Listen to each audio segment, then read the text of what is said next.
Hello my beautiful souls, welcome sa ating tarot reading sessions. Keep in mind, general reading po ito, maaaring mag-resonate, maaaring hindi.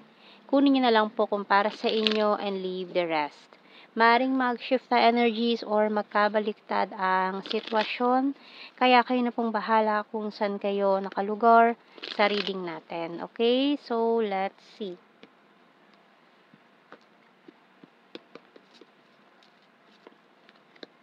We have here the Knight of Swords, Three of Pentacles, Tower, and the Page of Pentacles, Queen of Cups and the Seven of Cups, Ten of Swords and the Six of Cups. So, yung bottom card natin, Chariot card. So, may mga specific signs tayo dyan ng strong Cancer sign. Okay, so tingnan natin sa signs and symbols, signs natin. Kung ano man yung nangyari dito sa Tower card and Ten of Swords natin dito, mukhang naka-get over ka na, naka-move on ka na from that situation. And ngayon, maraming mga options or opportunities ang coming in for you. Medyo maguguluhan ka sa pagpili kasi pwedeng ma-overwhelm ka kasi ang dami nito with this Seven of Cups natin. Mukhang hindi ka makapamili dyan sa mga options na yan. And at the same time, maaaring makidagdag pa sa mga options na yan itong person from the past ito na maaaring who broke your heart, who betrayed you, and yung taong nag-cause itong Tower card natin, power moment niya dito. Okay, and at the same time, mga opportunities sa iyong work, career na rin ang mga paparating dyan. And with the Page of Pentacles, so talagang magandang pasok ng pera. So, with the Three of Pentacles natin, talagang focus ka Naka-focus ka ngayon sa iyong finances. So, we also have here traffic lights, closed book. So, mukhang sinarado nyo na yung kabanata ng past person na ito na nanira dito or naging cause ng Tower card natin and the Ten of Swords. So, we have here traffic lights, closed book, mask, waterfalls, coffee, and magnet. So, marami kang mamamagnet ngayon. Hindi lang yan person, pera, and opportunities na rin. And target bottom card. So, mukhang maraming ngayon sa'yo, ha? Mga matang nakatingin sa'yo na parang apple of the eye ka ngayon. So, tingnan natin. Tarot messages, oracle cards.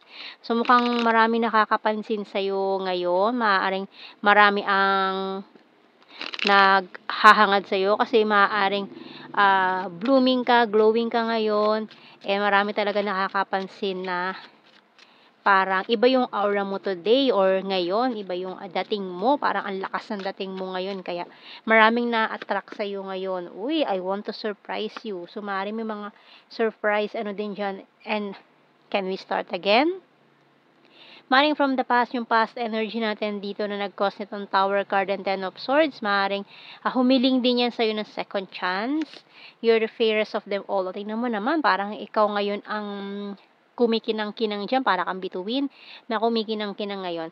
Maraming na-attract sa'yo ngayon. I'm so in love with you. So, maaaring marami din ang mag-o-offer sa'yo ng love, commitment, magparamdam, mag-confess, you're so hot. Ayan, ikaw ngayon ng parang sikat na sikat ka dyan ngayon sa inyong lugar kasi usap-usapan ka ngayon.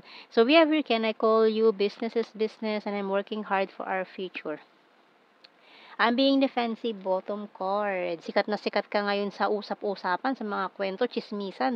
Kasi ang dami na attract sa'yo ngayon at may mga naiinggit din as well. And ayan, mukhang maraming gusto makipag-date sa'yo ngayon. Talagang in demand ka. So, tingnan pa natin sa ating The Hidden Truth, Oracle cards. Ano pang mga messages na gustong iparating sa'yo dito sa reading natin.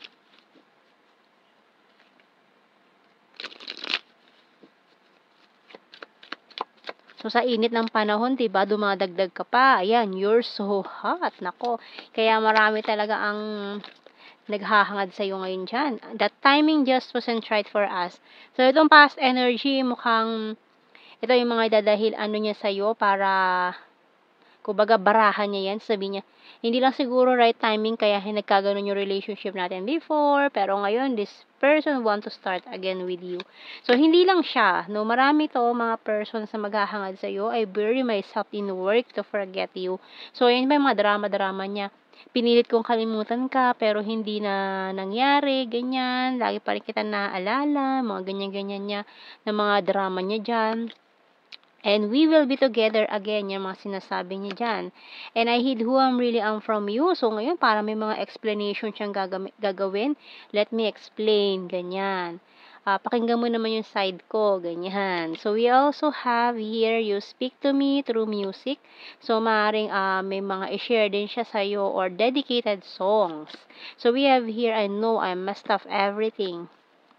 I left when I saw you with someone. So, maaaring nagkaroon third-party issues. I couldn't let you get close to me. And you don't know how hard it was to let you go.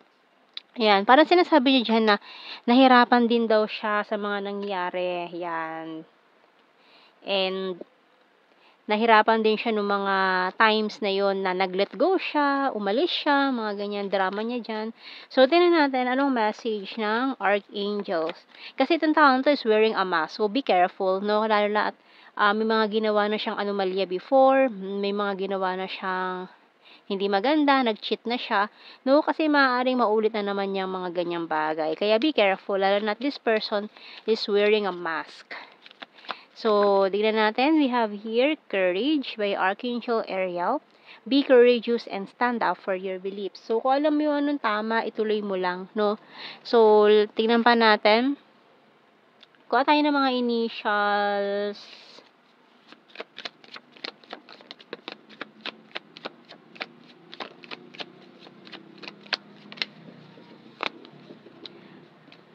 B, W, P, A, O, E, N, C, and L. Leo. Q ang bottom card. Okay, so tingnan natin, kuha tayo ng blue card. We have here all strings attached. True love. And chaser. So, maaaring isa sa kanila, isa sa mga taong ito ay connected sa yung red strings of faith. Ayan, all strings attached, true love and chaser. Ay, yung isa yung naghahabol, chaser, no? So, tingnan natin sa ating general signs and messages. So, keywords na lang ito. Hindi na natin kailangan i-explain dahil alam nyo na yan. Okay, so, tingnan natin. We have here number 4. Leo sign, o maring Leo nga, Leo sign, ayan, may Leo energy yan, na buong letters. So, we have here sarcastic, runner, fire sign, Aries, Leo, Sagittarius, selfiholic, divine masculine, past person, lake, neighbor, May, September, travel, gorgeous, patience please. Pero wag naman magmadali sa mga desisyon, no. Wag pabara-bara mga desisyon or pagpili kasi kailangan yung kilatisin mo na mabuti kung tama ba yung magiging desisyon nyo para hindi kayo magsisi sa huli. Ayan, October ulit. Friendly, air sign, Gemini, Libra, Aquarius, and a good heart. Okay? So, yan ang ating reading, my beautiful souls. Thank you for watching.